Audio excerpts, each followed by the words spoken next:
Hello and welcome to our latest post-debate interview here at Queensland Youth Parliament. Today I'm joined by Tobias and Tahlia from the Innovation, Science and Development Committee. How are you both doing today? Great, thank you, Dan. Yeah, pretty good.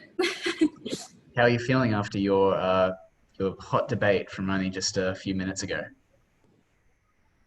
I'm intimidated. Tobias is pretty good. He knows what he's on about. Oh, well, I think it was really good, and it was good to see that everybody had different takes on the bill because it was very interesting when I think it was Lawrence just popped out of nowhere and started talking about a proprietary right, and that really caught me off guard because it was something I didn't think about to begin with. So I think that was really good. That's what we love to see. So I guess we'll start by asking both of you to introduce yourself, your name, your position at QYP, and what you've been up to for the past 6 months. What your role has involved being part of these subcommittees. So I'll start with you, Talia. What is your position, and what have you been involved with Youth Parliament the past few months? Well, I'm Tahlia. I'm the youth member for Bundamba, but I'm actually from Cairns. So I was a bit of a drop-in, sort of last minute. So I've just sort of been involved in uni sort of stuff. I haven't really been able to do much sort of out in the community, which is a bit of a shame because of all this COVID. A lot of the stuff that I've wanted to do, Relay for Life, all that kind of stuff, it hasn't really gone ahead. So other than that, I've just sort of just been scraping by with university and trying to get all this bill stuff done and all of that. So it's a bit of a shame, but just trying to get the blog posts and that in, trying to do what I'm passionate about and all of that. So hopefully I can apply next year and it'll be a little bit less hectic. And how about you, Tobias? So my name's Tobias. I'm the youth member of McConnell. Last year I was the youth member for Lytton, and I'm currently the youth committee chair of the Innovation, Science and Development Committee. For the last 6 months, the main thing we've been working on is our youth bill, which is a bill regarding synthetic media and digital identities and replicating people as androids. And for my community engagement, I've spoken to both the local councillor, the local MP, and my old MP in Lytton. I'm heavily involved in the Scout movement. I currently am the chair of the Queensland Branch Youth Council, which is a pretty cool gig. I went to Parliament House a couple of weeks ago and I gave a speech there, which was pretty nice. And I've been involved in a few other different community things like bush care at Kelvin Grove and a few other environmentally type-minded things, so which has been really good. It's really fantastic to see from both of you. My first question regarding today's bill, you sort of already touched on it just then, Tobias, but I'd like to hear from both of you how you would describe this bill to someone who hadn't seen the debate or the bill. So, trying to summarize it as best you can, what is this bill trying to address, and what is it about? What is it trying to remedy in society? I'll start with you, Tobias, again. So for me, this bill kind of reflects a growing digitalization and a growing advancement of technology that allows us to create images and replications of people. To me, it's designed to protect people's emotional distress when people make images of them or make reproductions of them that they don't like. And it's also designed to protect the rule of law by making offences regarding using false media like synthetic media to target elections. And it just goes around and it establishes regulations in regard to androids and stuff. And then it also, on one hand, then updates existing laws within the criminal code to kind of make them more broad to better reflect our new understanding of where the technology is going. Very, very interesting. Is that sort of your take on it as well, Talia? Or has your committee sort of taken a different approach to addressing this bill?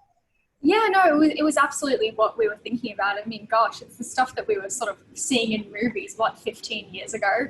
We didn't think that this is what the world was coming to. We didn't think we'd have to be regulating this kind of stuff, but it's come to it now. So it's pretty interesting that now we have to sort of think about this kind of stuff. Who's going to be taking our faces and putting it on an Android? Who's going to, we're seeing it now. We're seeing it on Snapchat. You can just put a face on your face and it's barely even recognizable, but it's a filter. It's really scary. So it's fantastic that the sponsoring team had come up with such a fantastic bill, and really, the refuting team could barely even come up with anything to to pick, because it's really great, and I'm glad that it's been passed, because it's something it's a growing thing now, and we definitely need something to start monitoring it and regulating it. So I'm glad that we've got a bill now, and hopefully maybe it'll be passed in actual parliament sometime soon.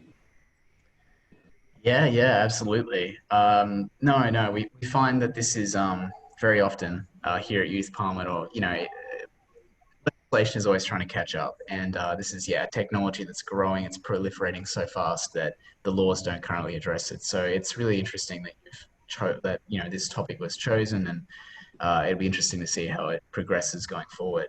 But sort of leading on to what you were saying just then, Talia, I'm interested to know your process and your subcommittee's process when it comes to choosing amendments for this bill. How did you go about that? And did you find it difficult to choose things to sort of address when it came to your amendments? I definitely did. I struggled going through it. I'm not the most tech kind of person, so when I was going through it, I was like, oh gosh, what does half of this mean?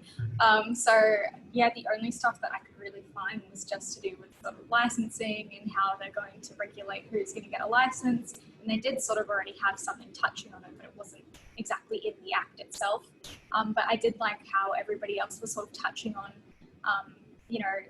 Indigenous people and how this is going to affect them. And I really liked the thinking of children and how this could possibly affect exploitation, sort of.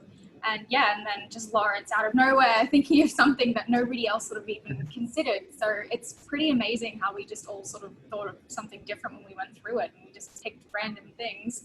But there really wasn't much to pick up. I think sponsoring did an amazing job with something completely out there. That's really good to hear. I like when we hear that these bill writing processes are more collaborative than they are sort of competitive. So I think that's a really good attitude. Were you surprised, Tobias? Was your committee surprised by the amendments that were proposed? Was there a bit of difficulty there, sort of figuring out how to address those amendments? I think some of them were natural. For example, the mentioning of the exceptions regarding children, I kind of expected that would be a point of contention. We identified it. The person from our committee who wrote it identified that would kind of be an issue coming forward. But for us, we thought we'll just leave it in there because there's no kind of way to reach middle ground. It's either that or this, and that's where the debate comes in and we can really express our ideas. I also felt that it was very good because another member of the Youth Parliament jumped and provided his opinions on how it could affect his industry. And that I didn't expect either. And I don't think anybody in our committee expected it would go down to a more creative arts industry point of view, because we knew some of the ideas touched on and some of the exceptions were broad to cover like films and media and singers, but we didn't actually expect to have first-hand knowledge and understanding of where the technology is going. And then for someone to be able to explain that to us and contribute to the debate and maybe what we can do in the future when we propose new legislation in this area. That's really interesting. I like that there was sort of new ideas presented in this debate that were not expected. So that's really exciting. I love to see that. My next question is about the parliamentary process. So it's my understanding that you've both been involved in QYP in the past. Like I know Tobias, you're a second year. Tahlia, is this your second year in the program, or am I incorrect? Yes, but the last time I was in QYP was 2016, so it's all in the back of my mind, but I was very happy to have been brought back as a drop-in. I've applied every year since, and I'm so glad to actually be back. That's really great. My main question is about, because I think something that's really important about QYP is the learning process, learning about the parliamentary process. Obviously, you've both been involved in the program before, so this isn't your first, this isn't your first rodeo with Youth Parliament, but have you learned anything about the parliamentary process in writing this bill and then presenting it and debating it? Is there any takeaway that you've sort of gotten from that process? I think more generally with the parliamentary process is that it's very reactive rather than very reactionary rather than getting ahead of the curve. And I think that's where this bill kind of made us think about outside of the box ways to implement. So rather than having a regulatory body, we thought, why don't we make an action which is very broad that anybody can sue upon? Or why don't we create legislation, delegated legislation regimes which the minister can deal with to reflect the differing ethics of the future and reflect that this technology, I mean, even the definition of the technology, it is realistic media. So it's very broad. It just doesn't cover synthetic media. It covers, I think it says specifically, or other similar things. Because by nature of the parliamentary process, for us to create a bill like this, we have to completely turn upside down how we write bills and then how we present them. So. Very interesting. Yeah, I like that discussion about, you know, yeah, people sort of expect debate in Parliament to go one way. It's less reactive. It's more, well, it is reactive, but yeah, I sort of like the way that Parliament sort of regiments the process of debate, and it makes it less vicious. It makes it very sort of diplomatic, and yeah, it's always good to see. Tahlia, how about you? What have you taken away from this process?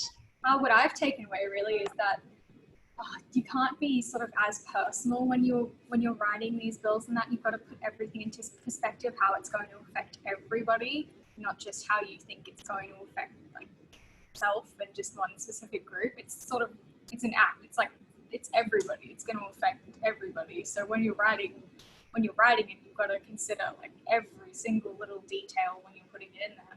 And obviously, you can have little sections where you're referring to, you know, we can leave it up to somebody else or whatever. But I mean, in reality, I reckon just put it all in there. Try and you know, have everything in there for everybody. Try and make it, you know, globally work for everybody. But yeah, I'm not entirely sure, to be honest. It has been so long since I've done this, so it was very nerve-wracking for me.